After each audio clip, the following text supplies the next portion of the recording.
American pressure on Israel, not Israel, while visiting Israel, and unacceptable to Israel, to the land of Israel.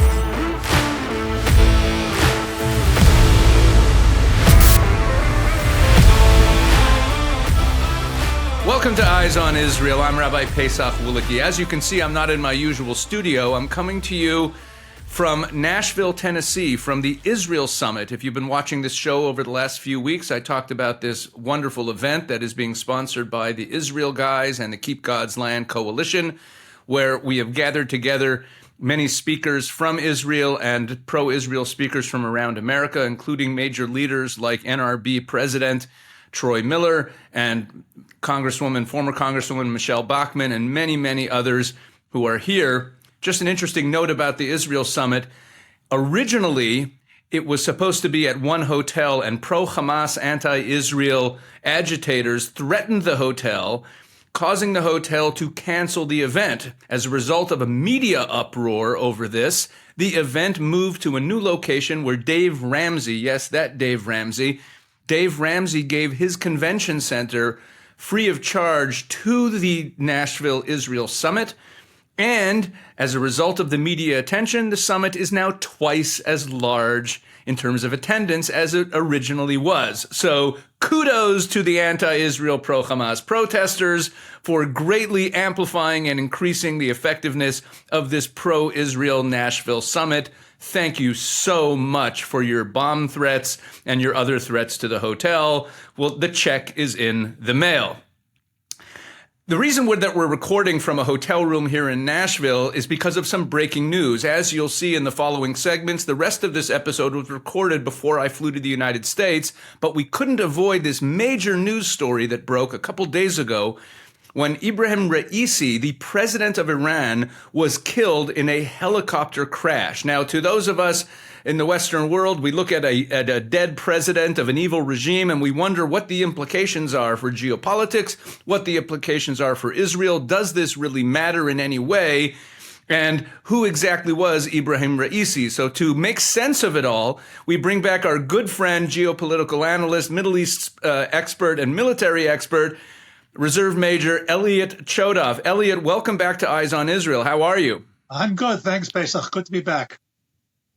So, Elliot, can we make sense of this? I noticed when I look at Ibrahim Raisi's bio that he was considered part of the more conservative wing in Iran. When he defeated Rouhani back in 2017, Rouhani was called a moderate.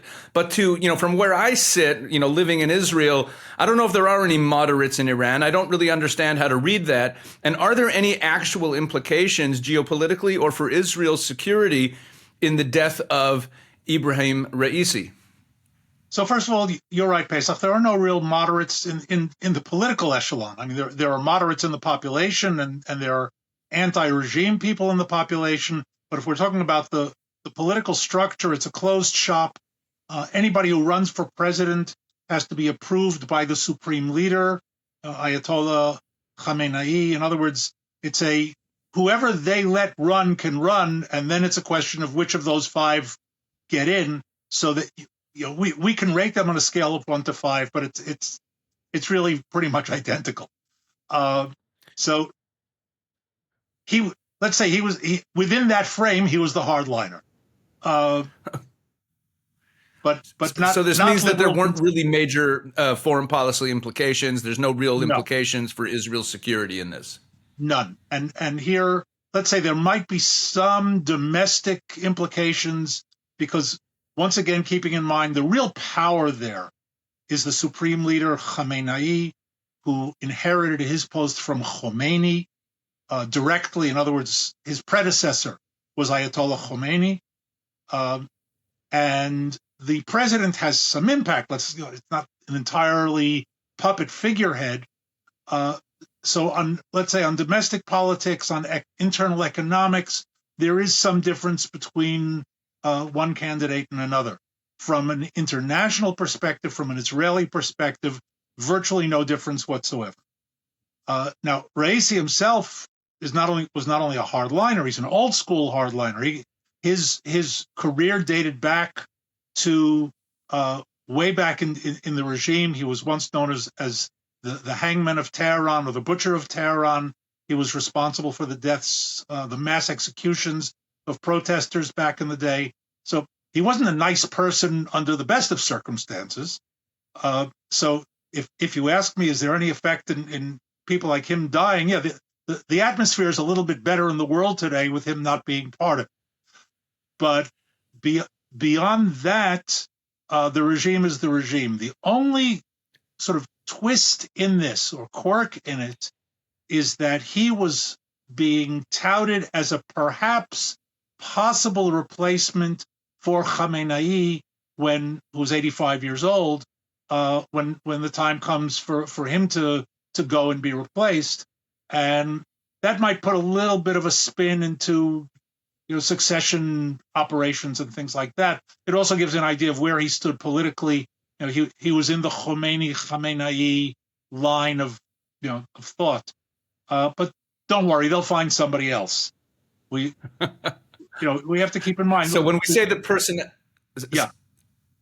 So when we say that personnel is policy, that's really more about freer, more Western regimes. But in a situation like this, unless you're the supreme leader, pretty much the regime is going to toe the party line. Exactly. And in this case, if they follow the tradition started by Khomeini, the next supreme leader will be at least pointed at, if not appointed, by Khamenei.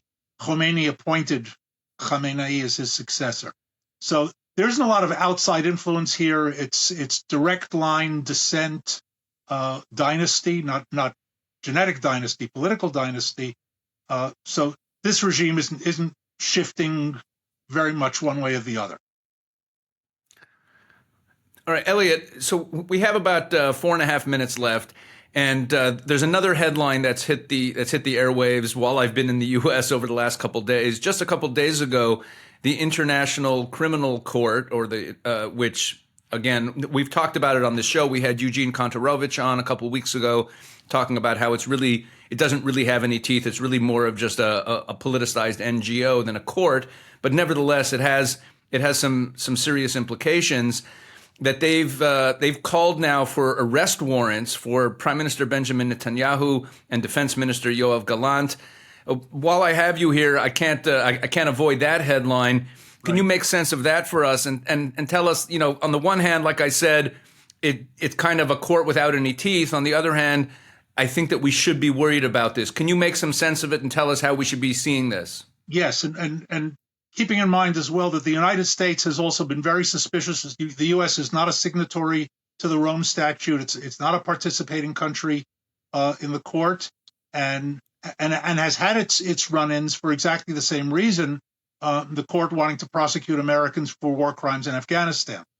But the underlying issue, if I have to distill it down to a single one, is not the arrest warrants against an Israeli prime minister and defense minister, although that's bad enough, or the fact that it was issued with warrants for 3 Hamas leaders, as if to say the Israeli leadership and the Hamas leadership are somehow equivalent.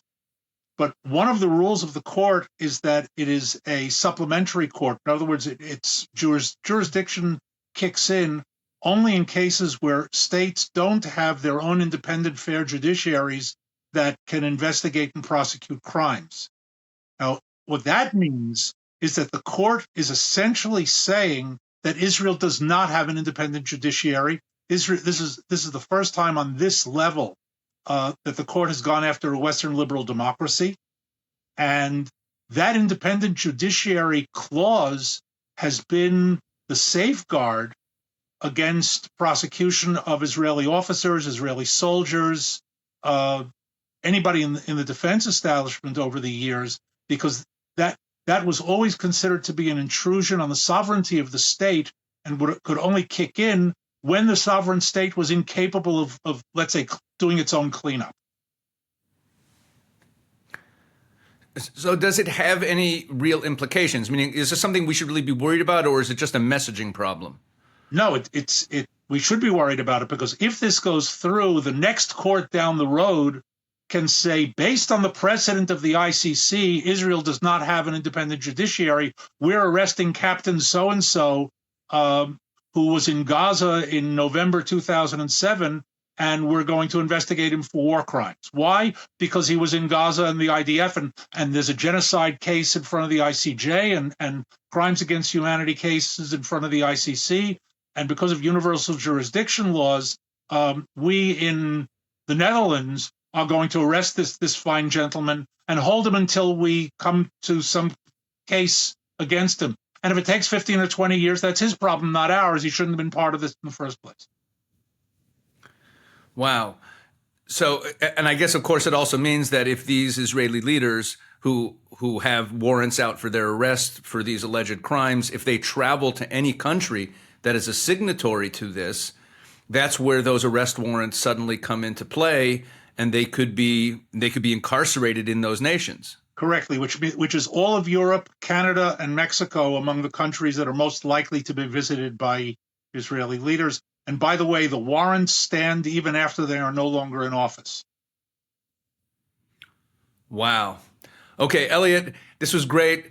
Thank you so much for helping us understand these things. And again, to the Eyes on Israel audience, please keep praying for Israel. Please, please keep your eye on the ball. What's really important here is the safety and security of the nation of Israel at this time that we are coming under attack. And remember, the enemies of Israel are the enemies of America. They're coming for Israel because they want to bring down not only Israel, but the small Satan, the little Satan, but they want to bring down America too, the great Satan. And that's a good way to eulogize our good friend Ibrahim Raisi. I hope he's enjoying his time in Muslim paradise. We'll be right back with more Eyes on Israel in just a moment. Welcome back. 2 weeks ago on this show, we discussed the shocking explosion of Jew hatred infecting college campuses across America. We pointed out the complicity of the administrations of a number of these schools and played audio of UCLA campus police telling the parent of a Jewish student that the college administration had told them to allow pro-Hamas activists to bar a Jewish student access to his class building. Recently, on Wednesday, May 1st, just a few weeks ago, the House of Representatives passed H.R. 6090, a bill which would require the U.S. Department of Education to use the International Holocaust Remembrance Alliance's working definition of anti-Semitism when considering whether Jews had been discriminated against under Title VI of the 1964 Civil Rights Act. Title VI states that, quote, no person in the United States shall, on the ground of race, color, or national origin, be excluded from participation in, be denied the benefits of, or be subjected to discrimination under any program or activity receiving federal financial assistance. While combating anti-Semitism is certainly an issue everyone should be behind, there were a number of conservative lawmakers who voted against the bill. Their concern was that H.R. 6090 curtails freedom of speech guaranteed by the First Amendment. At issue for these members of Congress, as well as for many Christian conservative influencers on social media, was the fact that the IHRA definition of anti-Semitism, which this bill adopts, includes the following clauses. First, using the symbols and images associated with classic anti-Semitism. Example, claims of Jews killing Jesus or blood libel to characterize Israel or Israelis. And also the clause that says that anti-Semitism involves drawing comparisons of contemporary Israeli policy to that of the Nazis. Leading the charge was Representative Marjorie Taylor Greene of Georgia, who tweeted that she would not be voting for the bill, quote, that could convict Christians of anti-Semitism for believing the gospel that says that Jesus was handed over to Herod to be crucified by the Jews, end quote. Now, I'm not a Christian theologian, but it's worth noting that no less than the Vatican itself, not to mention the vast majority of Christian theologians across denominations over the past half century, do not hold the current Jewish people responsible for killing Jesus. There is a big difference between stating that the Jewish leaders in Jerusalem at the time of Jesus had a hand in killing him, which is what the Christian scriptures state, and saying that therefore the Jews, meaning the Jewish people today and of all time, are forever guilty of killing Jesus. But again, I'm not a Christian theologian, and it's not my place to tell Christians what to believe.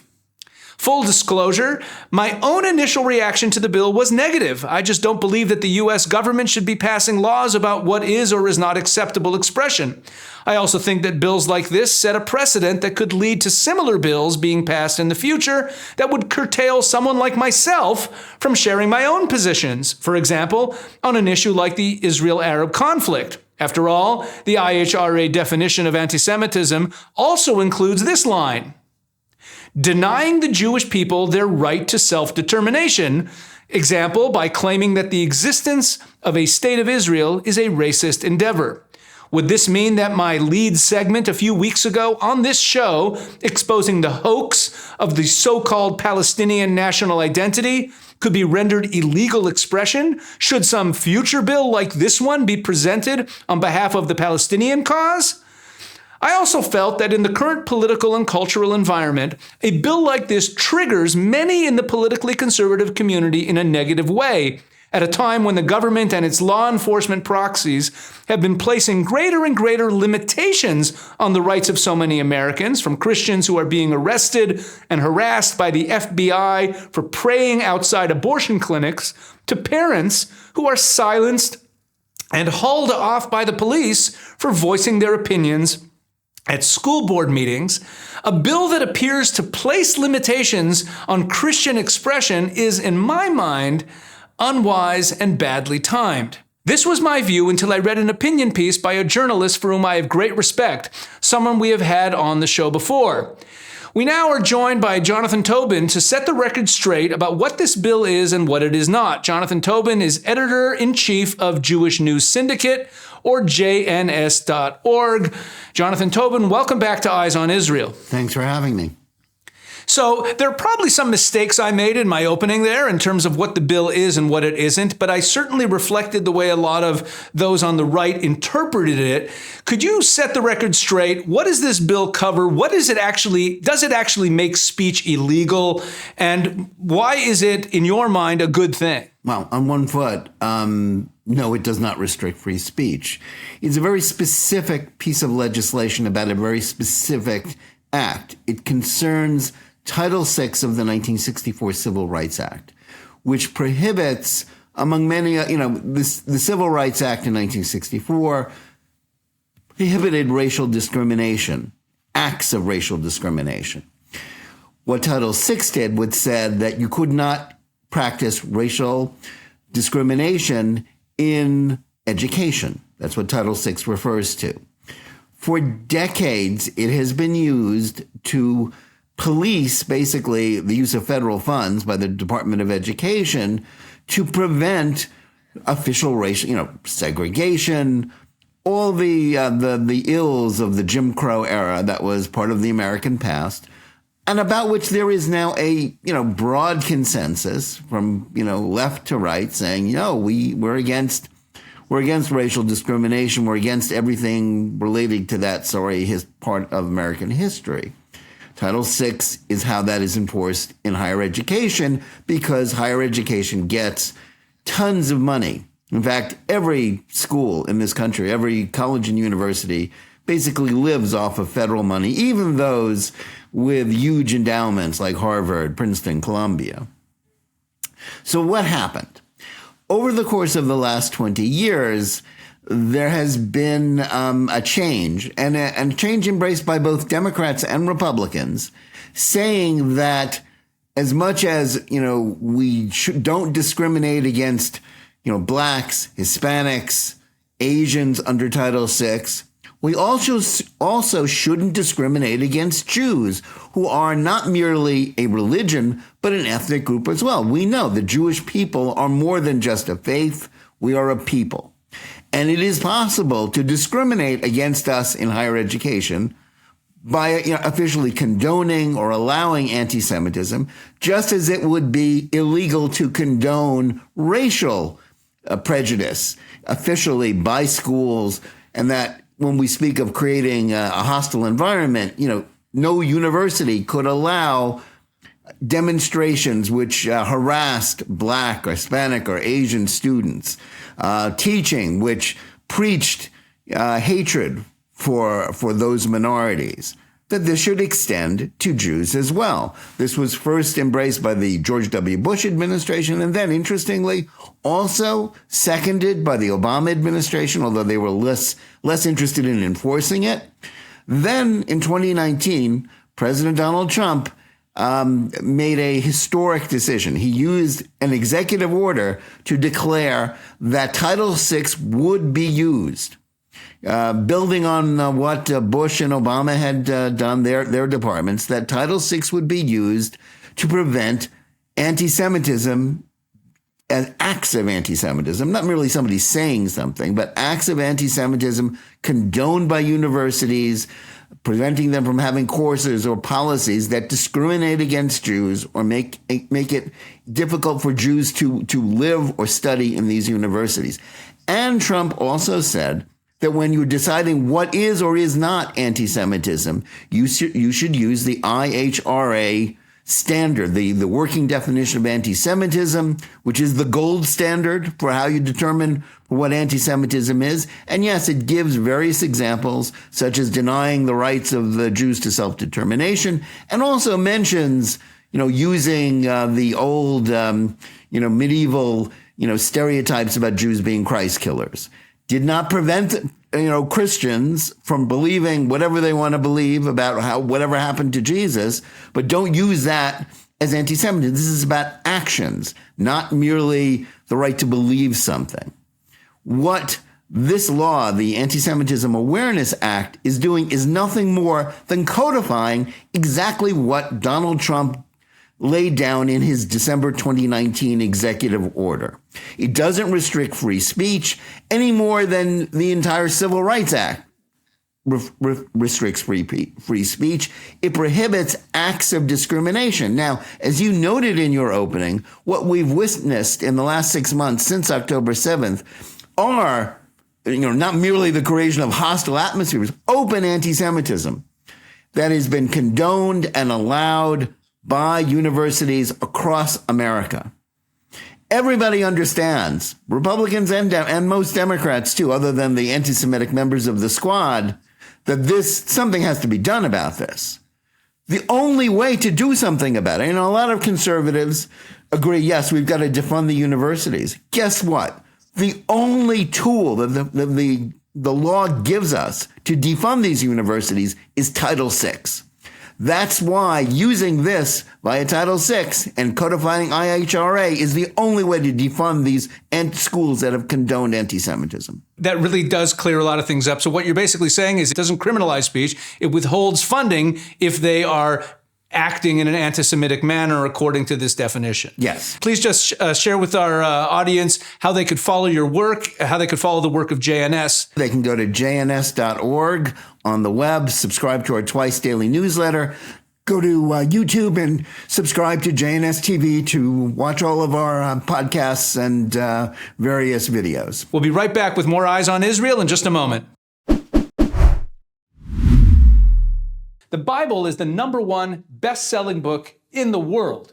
Is that a surprise to anyone? It's the Word of God and, of course, the best guidebook for life, the handbook for planet Earth, as I like to say. The Israel Bible is like no other Bible you've ever seen. The Israel Bible combines the original Hebrew text with clear, accurate English translations that bring these ancient words to life like never before. It is filled with beautiful charts, maps, and illustrations. The Israel Bible is vital for anyone looking to deepen their understanding of the Bible. And unlike any other Bible, the Israel Bible is a window into the divine connection between the scriptures, the land of Israel, and our lives. Its illuminating commentary focuses on the land of Israel, explaining why the fate of humanity rests on this one small country, and understanding God's promises and prophecies for the end times. To purchase your Israel Bible, go to getmyisraelbible.com today. Welcome back. A few weeks ago, on Sunday, April 13th, you will recall that the Islamic regime in Iran launched a massive and fantastically unsuccessful missile and drone attack on Israel, ostensibly as retaliation for Israel's assassination of one of its top commanders, one of the architects of the October 7th attacks. We discussed this attack on this program with military analyst Elliot Chodoff.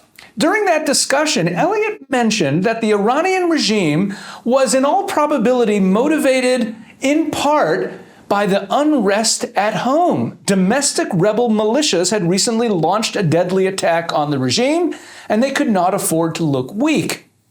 And in fact, Sunni minority rebel groups from Iran's southeast Balochistan province have been actively attacking the regime for some time. But the Iranian regime's domestic trouble is not limited to Sunni rebels.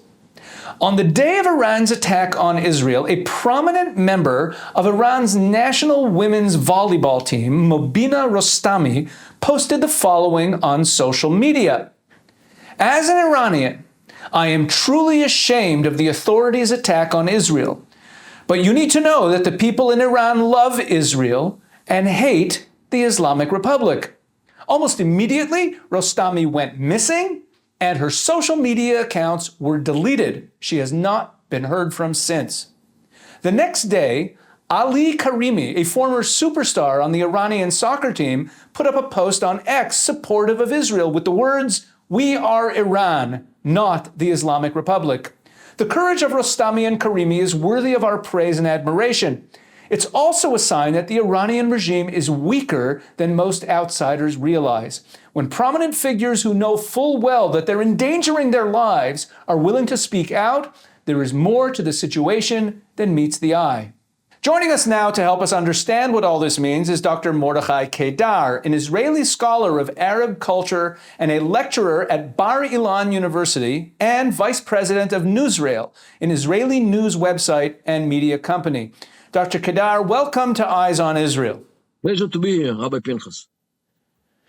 So, Professor Kedar, if I'm reading things correctly, as I said in my intro, is Iranian society actually more pro-Israel and less anti the West than we realize? And is it possible that the big bad Iranian regime that we see as the source of all the problems in the Middle East is actually not as strong and not as stable as we think? Well, for this you have to understand the makeup of the Iranian society. First of all, there is no Iranian nation.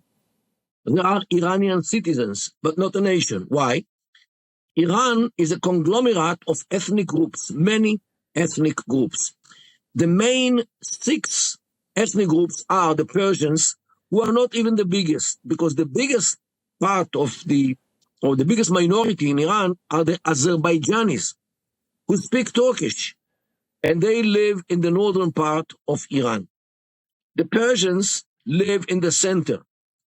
To the northwest are the Kurdish minority. Northeast is the Turkmen minority. Southeast are the Baluchis, and southwest are the Arabs, the Ahwaz, which the flag behind me is their flag. And all these minorities have groups of separatists who want to dismantle Iran, just like what happened with the Soviet Union, which fell apart according to ethnic lines. The same thing which happened in Yugoslavia, the same thing in Czechoslovakia. And this is what they push Iran to be divided according to the ethnic lines in order to establish ethnic states on the ruins of Iran. It's not only the regime the problem, it's also the state. And this is what their struggle is. And everyone who understands this kind of rebellion, I would say, should support these minorities. Because once Iran falls apart, the whole world will be a better place to live in. And this is what the civilized world, at least, should push Iran to domestic problems. And this is actually what happens every couple of years. And we saw it only recently. how this lady, Mahsa Amini, the Kurdish lady, was assassinated because her head cover was not in its place, and the demonstrations which erupted because of this were for a couple of days about gender issues like the hijab, but very fast they became demonstrations of minorities demanding independence and sovereignty over their lands. And this is actually the biggest challenge on the Iranian state, the fact that too many people, millions of people in Iran, want to dismantle this country into ethnic states. So, Dr. Kedar, the Iranian regime has been around for a while. So this all begs the question, where are they at right now in this process? Meaning, is the Iranian regime getting weaker? Is it getting stronger? Is it kind of stable with all of these rebels? As people who watch Iran and, of course, pray for its downfall, pray for the downfall of the regime, I would say, where do we, do you have your finger on the pulse? And what can you tell us about where things are in terms of the success of these rebels? How stable is the Iranian regime? We are now 45 years after the revolution, which took place in 1979. The regime becomes weaker with the years because the regime, which in the beginning was driven by ideology, today it is way much more of driven by interests. Because, you know, we human beings are driven by your interests at the end of the day. And when it comes to interest, the rifts inside the regime become wider and deeper on everything possible, about nominations, about money, about positions, about how to treat the minorities, how to treat the Syrians, what to do with the Lebanese. Every question there makes enemies within the regime, and people are struggling within the regime. The regime will collapse when the quarrels and the fights within the regime will be powerful enough in order to dismantle it from within. The minorities will smell blood and they will burst to the streets in order to take advantage of the domestic problems of the regime. So what do we make of the pro-Israel sentiment that we're seeing, like I shared with you from those few sports stars? We only have 2 minutes left, but I would venture a guess that Muslims, even Muslims who want independence and hate the regime that rules over them, are not necessarily in the Middle East going to be friends of Israel. How are we to understand this pro-Israel sentiment we're seeing? Apparently, the minorities in Iran, the non-Persian minorities, view Israel as a state which could help them to get rid of the Iranian regime because they share the same fear from the regime like us. Because they are, developing nuclear weapons. Imagine how emboldened they will be if they succeed to acquire such a nuclear weapon. And it will embolden them also vis-a-vis the minorities. And they will be more vicious and more cruel when dealing with minorities' demand for independence and freedom. So definitely they share with the minorities, the non-Persian minorities, share with us the same concern from the regime, and this is why they see Israel as a potential savior who can save them from the wrath of the regime. So with the last minute that we have, what does that mean about how these rebels and how these dissenters would view the Americans who coddle and seem to support the Iranian regime? How do they view the U.S.? The U.S., they hope that someday the U.S. will open the eyes to see the reality in Iran, because so far the Obama administration and the Biden administration are supporting the biggest suppressors in the world, or maybe the second after the North Korean one. In Iran, the oppression of the people is tremendous. And unfortunately, the American behavior supports them. by the JCPOA, which Obama signed with them in 2015, and all the attempts of the current administration to lift sanctions from this administration in order to appease them and to convince them to behave in a nice way, which they never will. So this is the people in Iran, the poor people, the oppressed people, pray to God that God will straighten the minds of the American administration to help them rather than to help the regime. Dr. Mordechai Kedar, thank you so much for your clarity and for joining Eyes on Israel. We'd love to have you back. We'll be right back with more Eyes on Israel after this word from our sponsor. Welcome back. On November 29th, 1947, an obvious miracle occurred. The United Nations voted to create a Jewish state in part of the historic land of Israel. Those of you who watched our Israel Independence Day special will remember this story very well. If you haven't seen it yet, go to the Real America's Voice website and be sure to watch the Israel Independence Day special.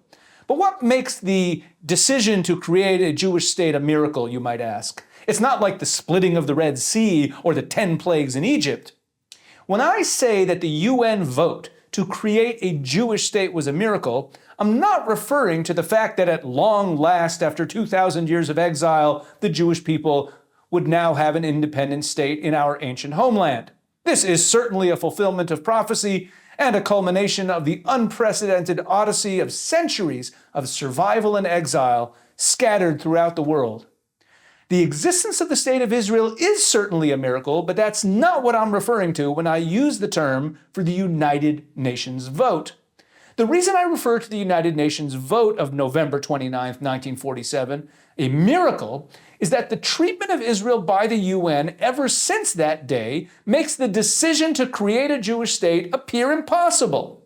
When the impossible happens, for God's purposes, that's what we call a miracle. You see, ever since the State of Israel came into existence, it's been demonized by the UN, the same body that voted to create it. More than any other nation in the world, Israel comes under attack. For example, according to UN Watch, a Geneva-based NGO that monitors the UN Human Rights Council, from 2006 through 2022, the Council adopted 99 resolutions condemning Israel, 41 against Syria, 13 against Iran, 4 against Russia, and 3 against Venezuela. In 2022 alone, Israel was condemned 15 times in separate resolutions. The only other countries condemned at all were Russia 6 times, and North Korea, Afghanistan, Myanmar, Syria, Iran, and the United States with 1 each. That's a total of 12 condemnations for all other countries and 15 for Israel. And in 2023, the United Nations condemned Israel 14 times versus 7 condemnations for all other countries in the world combined. Just to further illustrate this absurd point, the member states on the UN Human Rights Council currently includes China and Cuba. So forgive us here in Israel when we don't take these UN resolutions too seriously.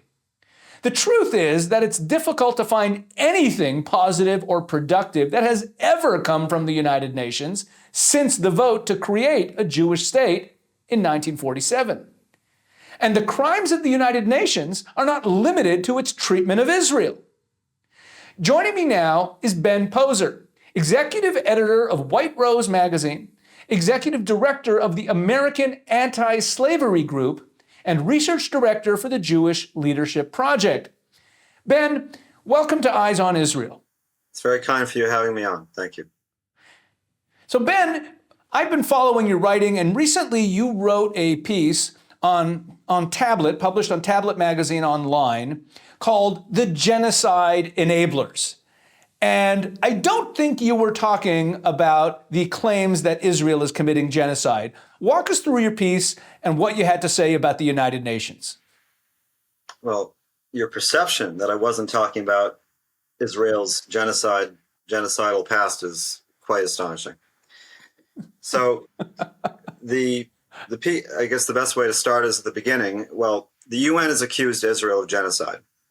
I actually had to look that up to make sure it was actually true, but that was true. But I remember, I'm a buff for history, and I'm a anniversary buff, so I knew that April 7th was not only the 6-month anniversary of October 7th of last year, but it was also the 30th anniversary of the Rwandan genocide beginning. And that brings us to something you were talking about, which is the early days of the UN. Now, the UN was formed for two purposes, really, pretty much, give or take. The first was to stop a hot third war, and the H-bomb pretty much made sure that wouldn't happen.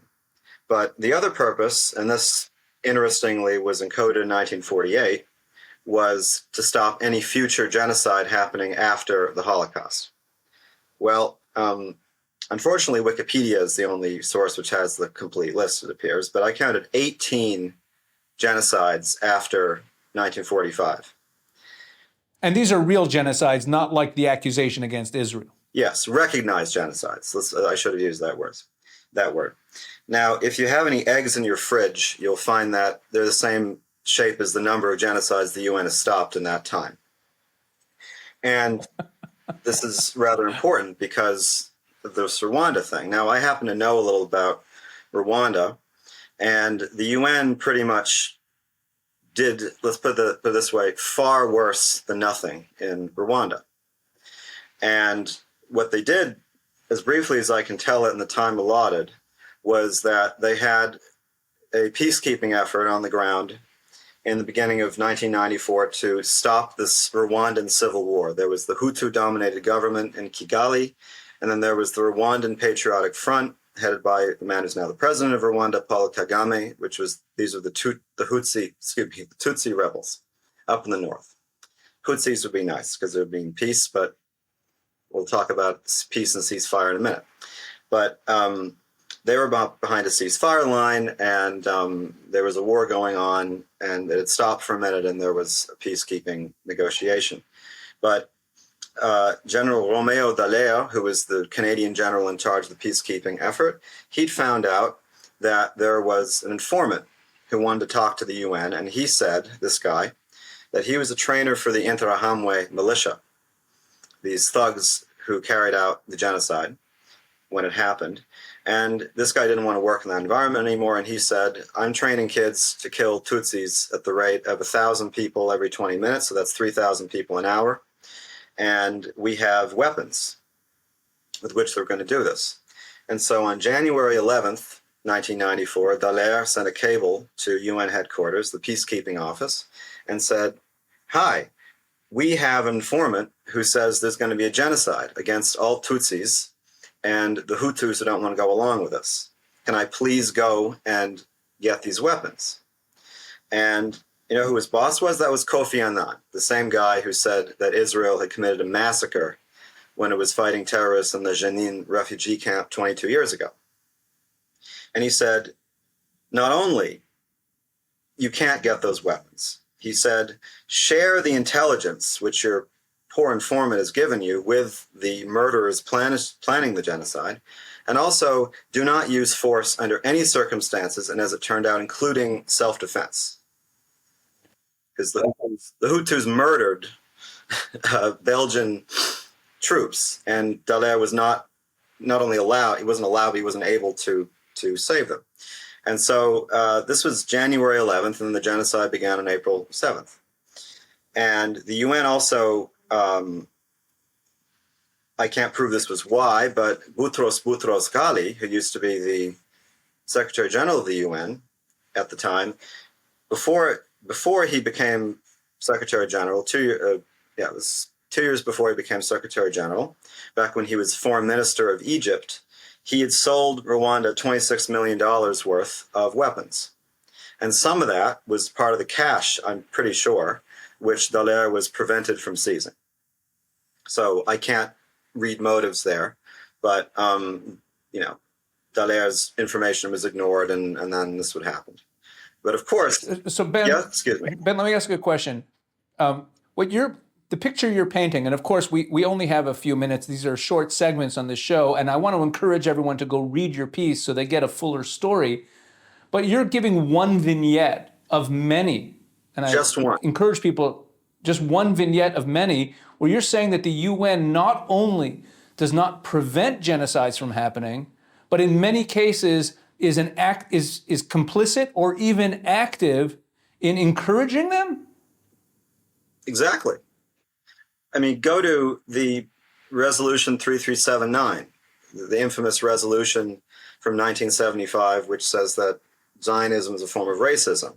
There were two major genocides going on exactly when that was happening, the one in Cambodia and also in Uganda under Idi Amin, who helped. And Cambodia under Pol Pot. Yes.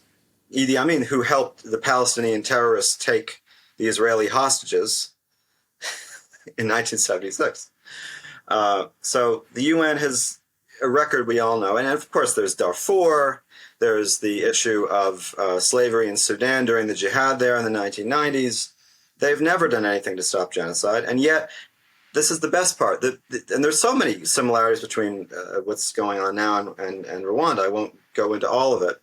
But there's a big difference. And the difference is that in Rwanda, the UN, even though they wouldn't use the word genocide, they did understand that the Hutus were the aggressors and the Tutsis were the victims.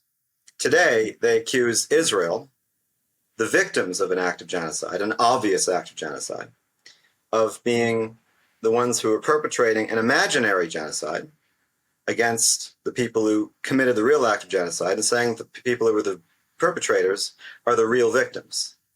Now, if that sentence makes sense to you, what I just said, then you're the one who is nuts. Ben, that says it all. We've only got about 40 seconds left. I want you to tell our viewers where they can follow your writing, where they can follow your work. And thank you so much for being on Eyes on Israel. I cannot stress enough, people need to read Ben's work on the UN to understand how bankrupt this body really is. So Ben, tell us where we can follow you. Yes, it's mostly one place. It's White Rose Magazine. It's just whiterosemagazine.com. And I have two articles at Tablet Magazine. One, the one I just wrote, Genocide Enablers, and there's one I wrote with Dr. Charles Jacobs about slavery in Africa that came out, I believe, was December 11th of last year. Ben, thank you so much for joining Eyes on Israel. We're going to have you back. And the issues that you cover, the slavery and the persecution of peoples, of Christians that goes on in the world right now, are critical issues that don't get enough play. Thank you for doing God's work.